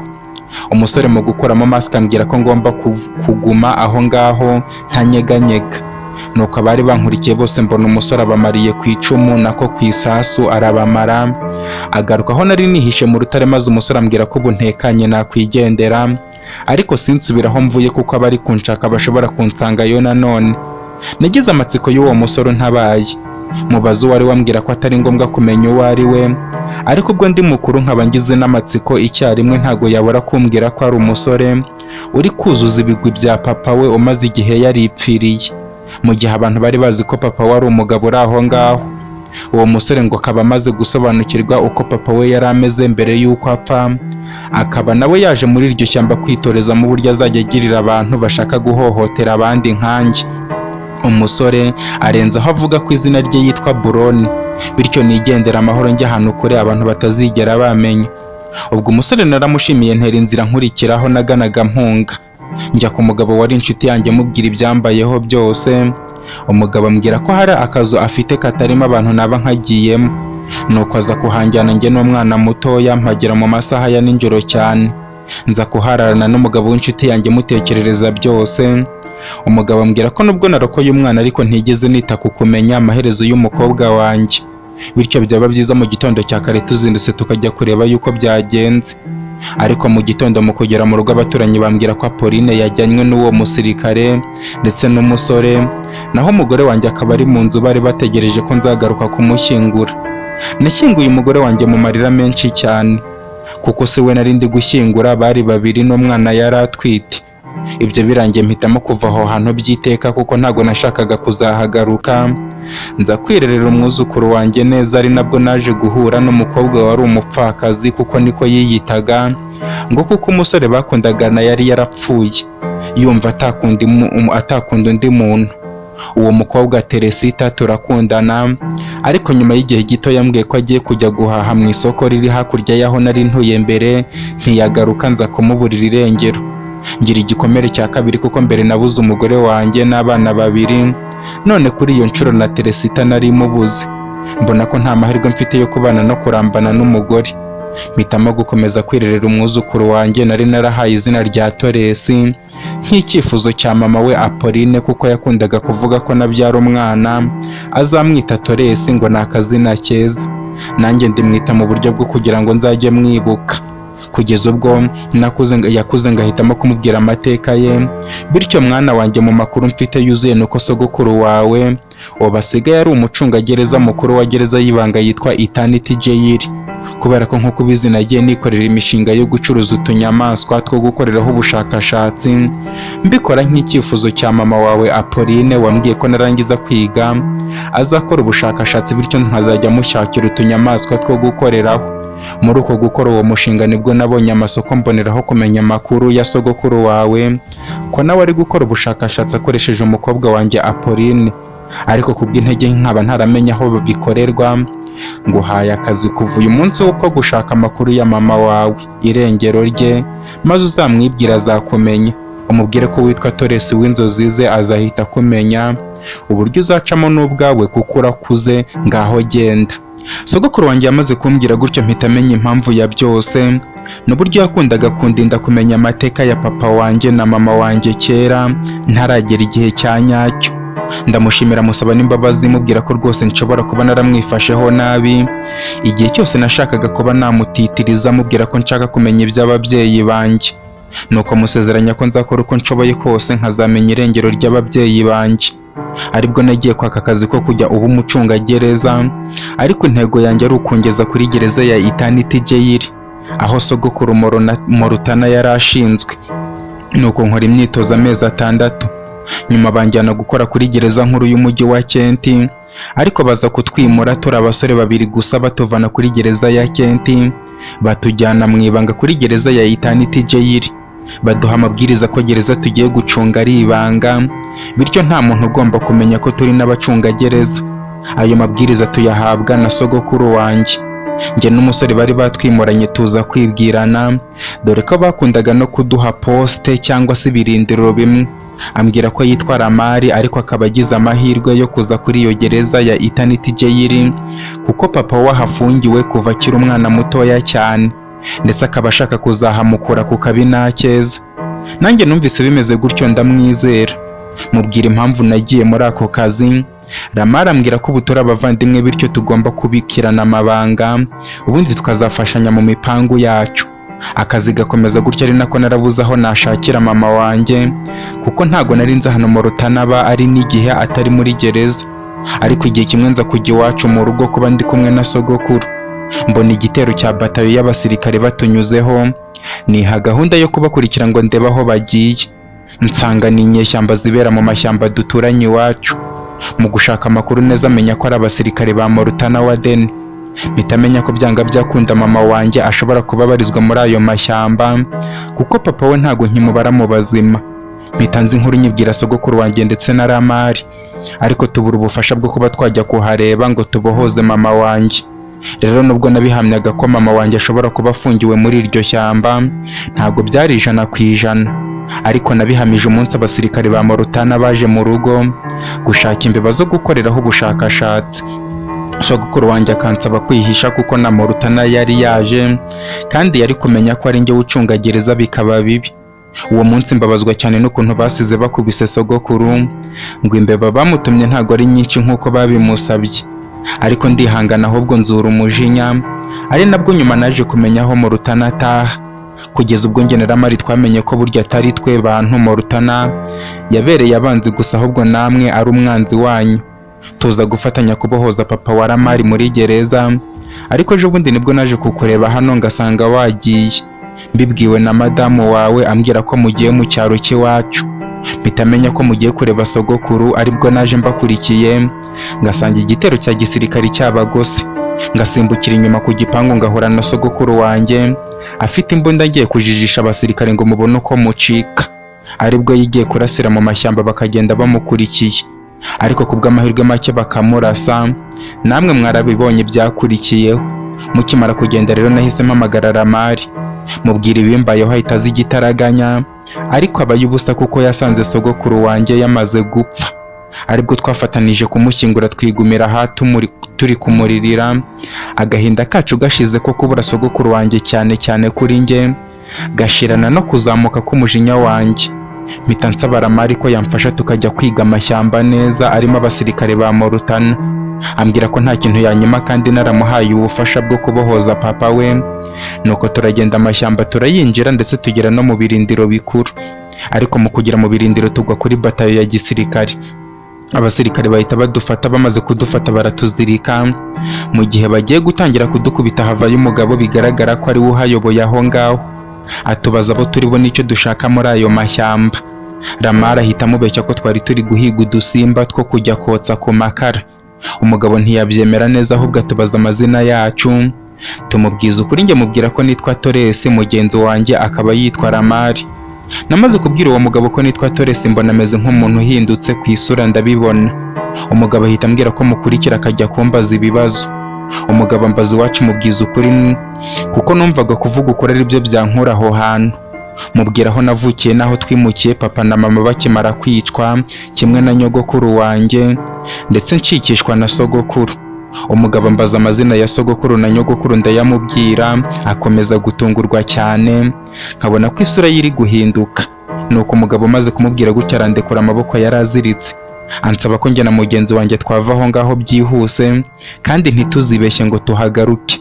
Ndetse ntungurwa n'ukuntu uwo mugabo arimo kubimbwira ari kunyinginga kandi ndi imfungwa yabo. Kubera ko ntari kumwereka ibyo nshaka mu by'ukuri, nahise mubwira ko tugiye kuva aho ngaho. Umugabo yahise amfata akaboko aragakomeza, ubundi ansohora mu ihema yari ari kumbarizamo ibibazo. Angejeje aho nari nasize Lamari ategeka ko bamurekura nawe ndetse bakaduherekeza kugeza tugeze ku muhanda muzima. Anabategeka ko banyura mu nzira itaratuma duca ku birindiro by'umugabo witwa Alegisi hakurya y'ibyo birindiro, kuko ngo bo badufashe batwica kandi nta kibazo dufite. Abasirikare barabyemera, ubundi baratujyana batugeza ku nzira yitaruye ishyamba. Ubundi njye na Lamari turatuza, basubirayo batubwira ko tutazongera kugaruka ikindi gihe na kimwe. Nuko Lamari ngiye kumubwira ko ntaravanayo amaboko, ntaramenya neza ibijya mbere aho ngaho, ahita ntanga ambwira ko hari ahantu haketse kuba ko hagiye kuba yagiye habona n'abandi bantu badasanzwe atari abasirikari, mbese bameze nk'imfungwa kandi harimo n'abagore, bityo na mama wanjye ashobora kuba arimo. Lamari mubaza ikintu twakora, ambwira ko tutarwana urwo rugamba turi twenyine, bityo tujye mu rugo tujye kwitegura neza dushake n'abantu bazadufasha. Ubwo twavuye mu ishyamba tugana mu rugo, duhita dufata ibyacu tugaruka mu mujyi. Mu by'ukuri mu kuhagera twari tuzi ko turaza kugusaba ubufasha ngo dutere inkunga y'imbaraga, ariko tuhageze ducika intege kuko twasanze waramaze gutumira abantu bose mu bukwe bwawe. Tubanza gutuza, ubundi turategereza, ariko nyuma y'ubukwe nza kumenya ko uzajya mu kwezi kwa buki. Numva ko byaba byiza ubugiyemo uzi ko wenda tugutegereje. Igihe uzagarukira basi ukazadufasha kubohoza mama wanjye. Rwose Chairman, ndakwinginze ngiki ikintu narinje kugusaba, nkubwira ko igihe cyose uzatubwirira ko witeguye kudufasha nk'uko wandemyemo umutima wo kuvuga ngo abavandimwe babereyeho gufashanya, uzahita utubwira twe n'ubundi ubufasha njye na Lamari tuzaba twabonye twishyize hamwe uko dushoboye tujye kubohoza mama wanjye. Nubwo ndi kubigusaba bimeze nk'itegeko, nta yindi mpamvu, ni uguta umutwe kandi uhiriye mu nzu ntabura aho apfunda imitwe. Gusa rwose ntabwo nakwihanganira ko Morutanna akomeza gutoteza umuryango wanjye, awumarira ku icumu kandi mbizi neza ko mpari kugira ngo nkukure ku ngoyi. Torres yamaze kumbwira gutya afite n'intimba y'agahinda. Bigaragara ukuntu iminsi yose ishize ayimaze mu gahinda gakomeye cyane, kumenya ko yapfushije papa we ndetse na mama we akaba ari ku ngoyi. None na nyogokuru urupfu yapfuye, na sekuru akaba yaramupfiriye mu biganza ahubwo mu minsi mike ishize. Kuri njye nkorwa ku mutima ahubwo n'ukuntu Torres yihangana, kuko ari njye mba narashoye intambara nta kintu nitayeho. Mpita mubwira nti, Torres ndakumva uburyo umerewe kandi urakoze cyane kunyizera ukansaba ubufasha, bityo njye ntago nakwima ubu bufasha kandi nawe waramfashije. Ikindi kandi si no kuvuga ngo nakagufashije kubera ko nawe wamfashije, kuko ibyo byaba ari umuco mubi wo kumva ko uzafasha abantu kubera ko nawe bagufashije cyangwa se wizeye ko nawe bazagufasha.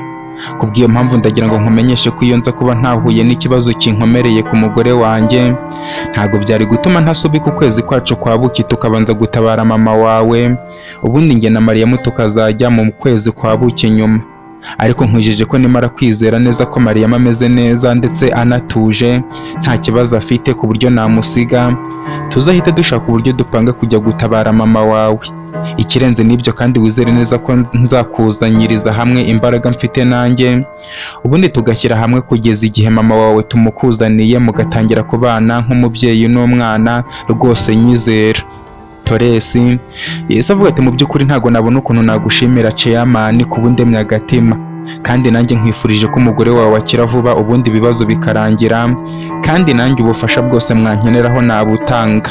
Ndamusubiza nti ntugire ikibazo muvandimwe, nk'uko wahoze uri kubimbwira, abavandimwe tubereyeho gufashanya, ntuzagire ikibazo duhari.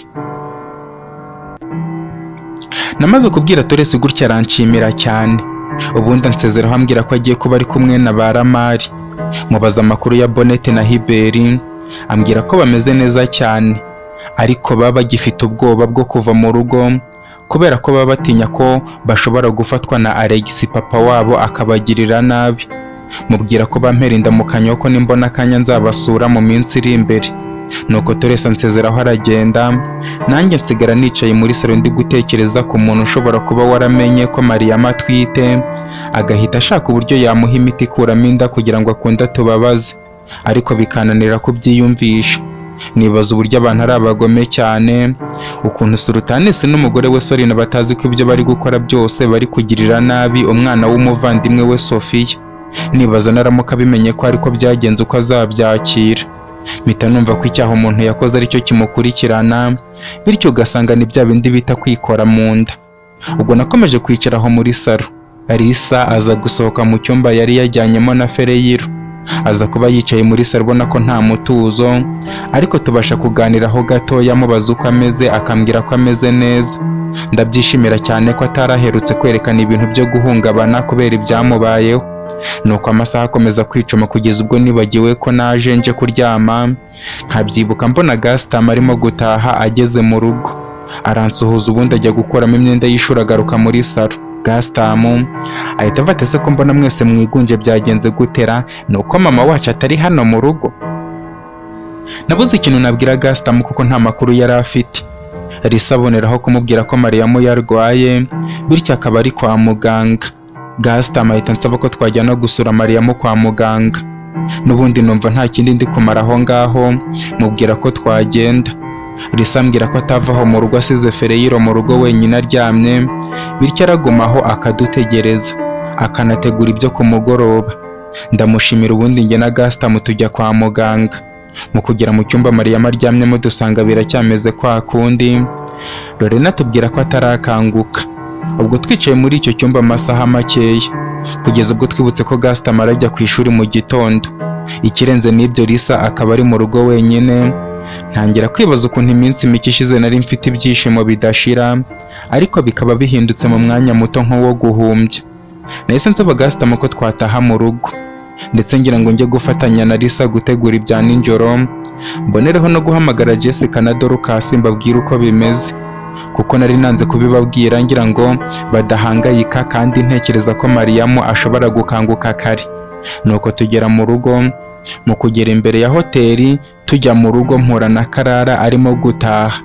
Ambwira ko yamenye ibyabaye kuri Mariyamu kandi bikaba byamubabaje cyane, bityo akaba amaze gutegura neza uburyo turabona ifunguro rya nijoro mu rugo, n'abakozi ba hoteli bakaba bagiye kubizana.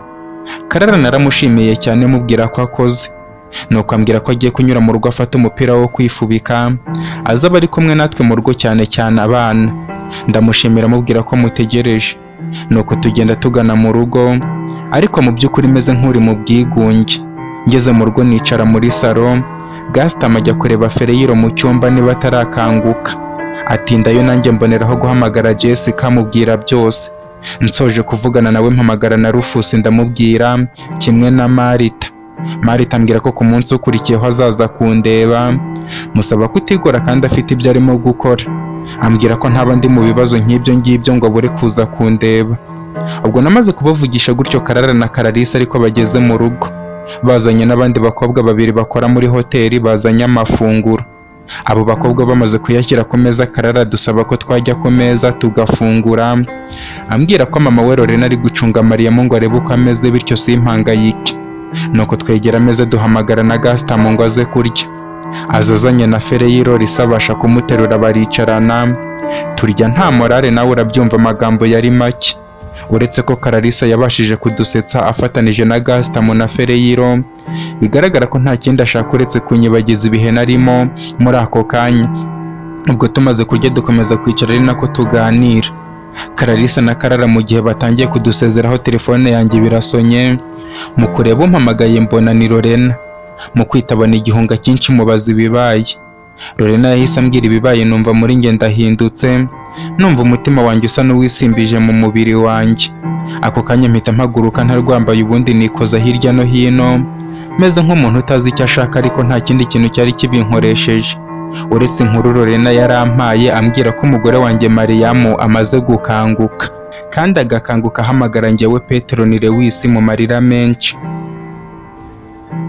Lorena yamaze kumbwira gutya ari nako ndi gusara. Nagera ku muryango nsohoka nkibuka ko nsize abantu mu rugo harimo n'abana, bidasaba ko mbasiga gutyo gusa. Nuko ndabegera ubundi ndababwira nti rero barampamagaye bambwira ko umugore wanjye akangutse, ngiye kugenda njye kumureba kandi musigare mutuje. Karara yahise avuga ati oya nta kibazo reka nze tujyane. Clarisse arasigarana nabo ndagaruka kumureba.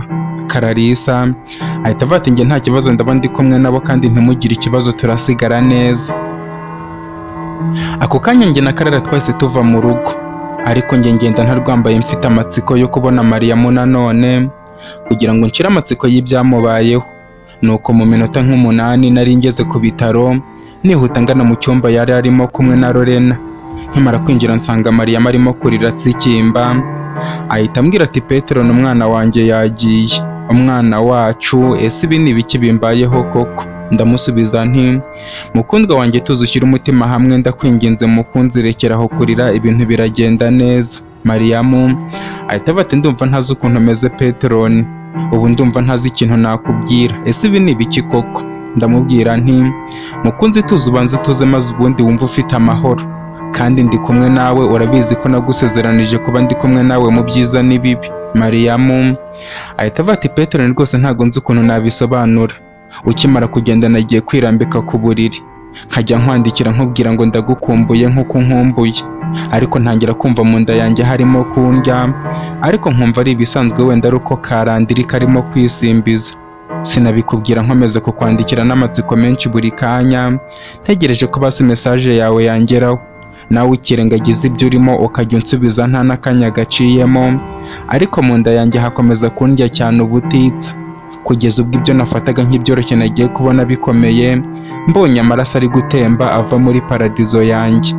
Ngahita mbyuka vuba vuba cyane nkambara imyenda ngo nze kwa muganga mbaze ikibazo mfite. Nsohoka mu cyumba mbwira abana ko ngiye ariko ntaratinda, ariko ngeze ku ma esikariye mfatwa n'isereri ubundi nitura hasi. Nkaba nongeye gukanguka nsanga ndyamye hano ntazi uko nahageze, nabaza ibyabaye bakambwira byose nkumva nazi niba ari njye biri kubaho. Ese koko Peteroni mukunzi wanjye umwana wacu yagiye?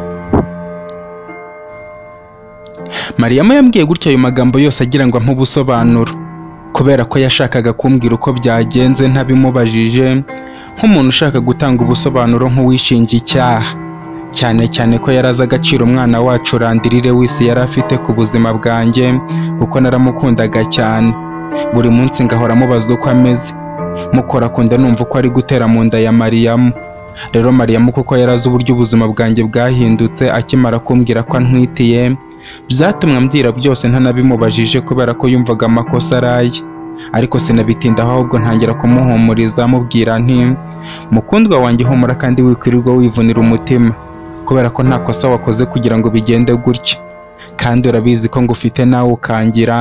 Ndifuza kumera neza gusa twigire mu rugo, kuko ndagukunda cyane kandi nzahora ngukunda icyaba cyose.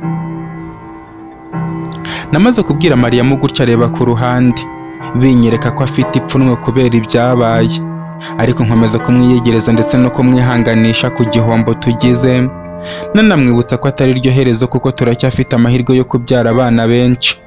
Mubwira ko tuzabyara abana bangana n'isi yose. Abasha gutuza yitsa umutima ambwira ko nkoze kumuba hafi mu gihe yumvaga ko atazi uburyo aransobanurira ibyabaye, akaba atunguwe no kumva nta kibazo mbigizeho. Mariamu mubwira ko rwose yikureho icyaha kuko nta kosa yakoze, musezeranya mubwira ko umuntu wakoze ibyo bintu nimufata azahura n'ibibazo bikomeye cyane. Nubwo nabivugaga mu buryo bwo kumuhumuriza ariko nanjye muri njye numvaga agahinda gakomeye cyane, byatumye mpangayika nibaza niba ibyabaye bizaduha andi mahirwe yo kubyara. Mbibaza Lorena mpumuriza ambwira ko nyababyeyi ya Mariyamu ikiri nzima nta kibazo yagize. Mpumuriza Mariyamu ngendeye ku magambo Lorena yari amaze kumbwira, mubwira nti urabyumva mukunzi ko nta mpamvu yo guhangayika, ibyiza n'ibibi biragendana, bityo iyo ikibi kibaye mu buzima bwacu tuba tugomba kwishima ko byibura umubare w'ibibi bizaba mu buzima bwacu uri kugabanuka. Rero tuza rwose ngenda gukunda kandi nzahora ngukunda. Mariyamu yikije umutima bigaragara ko anyumvise, arambwira ati ndabyibuka ukuntu ari iminsi mike cyane twishimye ariko ibintu bikaba biduhindukanye mu kanya gato nk'ako guhumbya. Ese koko iyi si yabaye iki? Ndamusubiza nti humura, ibyishimo byacu nta hantu byagiye kuko njye nawe nitwe tubivubura, bityo ibyo tugiye kuzagira bigahora ari byinshi cyane. Rero humura mukunzi wanjye, ndagukunda kandi ndashaka kumera neza vuba kuko ndagukeneye mu rugo. Namaze kubwira Mariyamu gutyo mbaza Lorena igihe bizafata kuba Mariyamu yabyuka kuri icyo gitanda. Lorena dusubiza ko byibura iminsi ibiri ariyo mikeya akaba yabasha kuva aho ngaho akagenda ameze neza. Ndamushimira ubundi mbasaba kwitahira nkagumana na Mariyamu. Kararambwira ko agiye kuba agiye mu rugo, bityo nintaha ndaza kuhamusanga abone gutahana na Kararisa. Ndamushimira mubwira ko afite umutima mwiza. Lorena nawe yita kuri Mariyamu amuha ibyo akeneye nk'umurwayi. Babasha no kumuzanira ibyo kurya mwicara iruhande ubundi ndamugaburira. Biza kurangira njye nawe turi kwisekera twishimye, bigaragara ko Mariyamu yiyakiriye neza cyane mu kanya gato. Mubwira ko bitantunguye kuko umutima ukomeye nta wundi mugore nkuziho ku mugabane wacu uretse we. Ibyo bituma dutangira kwisekera dukina n'udukino mu tubaraga duke yari afite. Ubundi amasaha aba ari nako ashira. Lorena wari wanze kujya kure ambwira ko ngomba kuva aho ngaho kugira ngo ntananize umurwayi bityo nawe abashe kwisinzirira. Lorena amubaza niba ubundi Mariyamu ntamujyana akajya kurwarira mu rugo. Ambwira ko ibyo bitashoboka muri ako kanya, bityo byazakunda muri iyo minsi ibiri yarambwiye. Nasezeye kuri Mariyamu mubwira ko ngiye mu rugo atari uko mbishaka ahubwo ari uko ngiye kureba abana uko bameze. Ambwira ko nta kibazo ariko yifuza gukanguka mu gitondo ari njye muntu wa mbere abona imbere ye. Mubwira ko ibyo ndabyuzuza nk'inshingano kuko narabimusezeranije ko nta wundi muntu azajya abona nyuma mbere y'uko asinzira utari njye, akanamubona mbere y'abandi mu gitondo agikanguka utari njye, bityo akaba ariyo mpamvu nshaka ko asinzira nkabona kugenda. Mariyamu afunga amaso ye mbasha kumwirebera afunze amaso nubwo yari arimo agahinda. Muha akadomo ku ruhanga ubundi mva muri icyo cyumba njya mu rugo. Mbasha gusezera ba Karara na Kararisa barataha, ndetse na Risa wari wihanganye ntegereje ajya kuryama. Nanjye mva muri salo njya mu cyumba, ibitotsi kubibona naba mbeshye kuko bwankereyeho kuko nabibonye nka saa 10 z'ijoro, ariko nabyo ntibyatinda kuko ibitekerezo byanjye byose byari biri kuri Mariyamu. Saa 12 nari navuye mu buriri kare, mbanza kujya mu gikoni ntegura igikoma nk'ifunguro ry'umurwayi rya mu gitondo. Ubundi mva mu rugo nerekeza ku bitaro, ngira amahirwe nsanga atarakanguka, ku buryo yakangutse asanga mwicaye iruhande maze bikamushimisha cyane. Mubwira ko nari nabimusezeranije, nuko maze kumukarabya neza hose ameze neza mbasha kumwiyegamiza mu gituza, ubundi mugaburira igikoma arankundira arakinywa. Tubasha kwiganira mubaza uko ameze, ambwira ko uburibwe atari bwinshi cyane ugereranije na nijoro. Mbasha kumwihanganisha mubwira ko aribwo buribwe bwa nyuma ahuye nabwo, aranshimira ubundi Lorena ngeraho ambwira ko najya kwitegura akazi. Nuko mva muri icyo cyumba mbasha kubanza kujya gusuhuza wa mugore wari urwaje umugore wa Kereki, ubundi njya mu rugo kwitegura. Nubwo nakagiyemo ariko ntago nakoze kuko nasinziriye mu biro, ngira amahirwe umunsi urira njya gusura Mariyamu ubundi ndataha. Ku munsi ukurikiyeho ku mugoroba Mariyamu ambwira ko ameze neza ku buryo atagikeneye kuba ari mu bitaro. Lorena abyemeza avuga ko ubu twajya mu rugo. Ubwo twagiye mu rugo nubwo Mariyamu yari agifite imbaraga nkeya cyane, ariko mbasha kumwitaho byibura nzi ko ari mu rugo. Mara icyumweru n'igice cyose ndi kumwitaho nta kindi kintu manza amaso, aza kumbwira ko yakize neza cyane ku buryo ubu atagikeneye kwitwa umurwayi. Biranshimisha cyane ubundi mubwira ko ubu ntago azongera kugira uburibwe bw'umubiri na rimwe nkuko nari nabisezeranije Toresi. Numvise igihe ari icyo ngicyo cyo kumwigaragariza. ariko mbere ya byose nagombaga kubanza kubibwira Mariyamu kugira ngo abyumve. Nibaza uburyo ndabimubwiramo bwiza, nibuka ko njye nabo tutigeze tugira amahirwe yo kuba twajya mu kwezi kwa buki kubera ibibazo byaje bitugwirira. Mpita mpanga Mariyamu kumukorera agasiripurize ko kumusohokana muri weekend hamwe n'abana, ubundi nkamubwira ko ndi kumushimira ko yampaye umutima we, bityo nkaba nitwa umugabo kubera we. Nuko ntegereza ko weekend igera. Ku wa gatanu nimugoroba ubwo nari ndi mu biro, nibwo nahamagaye Rufusi nshaka kumusaba ubufasha, mubwira ko weekend nkeneye gusohokana umugore wanjye kimwe n'abana, ngira ngo nkuremo icyuho, bityo nkaba ndi kumusaba ubufasha bwo kudusigarira ku rugo kuko weekend yose twari kuyimara twasohose. Rufusi anshimira kubwo kuba mugiriye icyizere cyo kumusigira urugo rwanjye, ahubwo njye mubwira ko ndi kumushimira. Nuko ngeze mu rugo mbwira Mariyamu n'abana bose ko weekend dufite urugendo dusohoka. Mu by'ukuri ntago nari nzi ngo ndabasohokana hehe, gusa nk'uko nari narabyiyemeje ku kwezi kwa buki bwacu, twigiriye gusura igihugu cy'abaturanyi cya Metrobet. Turara amajoro 2 muri hoteli ya mbere muri icyo gihugu. Ku wa mbere hageze turagaruka muri Kenti, ndetse twanagiriyeyo n'ibihe byiza cyane ku ruhande rwacu, nubwo byagaragaraga ko bo nta mahoro bafite, cyane cyane abayobozi b'iyo hoteli. Nuko umunsi dutaha twageze mu rugo dusanga Rufusi yarahatubereye. Mbashaka kumushimira, ariko sinatuma agenda ntamusabye ubufasha bukurikiyeho kandi bukomeye, kuko nubwo twari twasohotse ariko Mariyamu nari namubwiye byose uko bimeze. Ambwira ko ngomba kujya gutabarana n'umuvandimwe. Rufusi namusabye ko twajyana mu ishyamba gushaka mama wa Toresi. Rufusi ambwira ko yansezeranije ko azarwanana nanjye. Ndamushimira cyane, ubundi musezeraho amubwira ko nzamubwira gahunda tuzakurikiza ku munsi ukurikiyeho. Nuko iryo joro turaryama nk'uko bisanzwe. Mu gitondo ndabyuka mpita njya kureba Ramari na Toresi, nanaboneraho gusura Bonete na Hiberi. Nagezeyo ndakomanga, Bonete aza gufungura, maze ndinjira nicara muri salo twese uko turi 5 dutangira kuganira. Mboneraho kubwira Toresi ko ubu mbonetse twategura neza uko gahunda imeze. Toresi na Ramari babasha kutubwira uko ishyamba bagiyemo rimeze. Hiberi na Bonete mu kubyumva bumva ni mu gace bari barafatiwemo, bahita batubwira ko byanga byakunda nabo tugomba kujyana. Mbabwira ko tutajyana kuko baba bari mu byago. Hiberi akomeza gutsimbarara, birangira twemeje ko Hiberi tuzajyana, Bonete akajya gusigarana na Mariyamu mu rugo. Toresi ambwira ko ubwo tubaye benshi ari byiza. Mubaza uko tuzakora urugamba, ambwira ko intwaro zo gukoresha igihe bibaye ngombwa yamaze kuzitegura, kuko ntago twagenda imbokoboko kandi tugiye kurwana n'abasirikari. Nahise nunguka igitekerezo cyo kubwira Burina akaza kutwiyungaho. Burina mpita amuhamagara kuri telefone ambwira ko we n'abasore be biteguye. Mbwira Toresi uko Burina ari kumbwira. Toresi ambwira ko Burina niba yifatanije natwe bazana n'abasore be nka 5 gusa. Nuko Burina arabyemera, ubundi tuba turagwiriye, kuko yari njyewe, Rufusi, Toresi, Ramari, Hiberi, Burina n'abasore be 5. Nashatse no guhamagara Dorcas ngo mbimubwire, umutima urampatiriza kutamubwira, ariko mpitamo guhamagara Jessica mubwira uko gahunda zimeze. Dorcas abyumvise ambwira ko aho hantu ho kuhatangwa yabura ubuzima.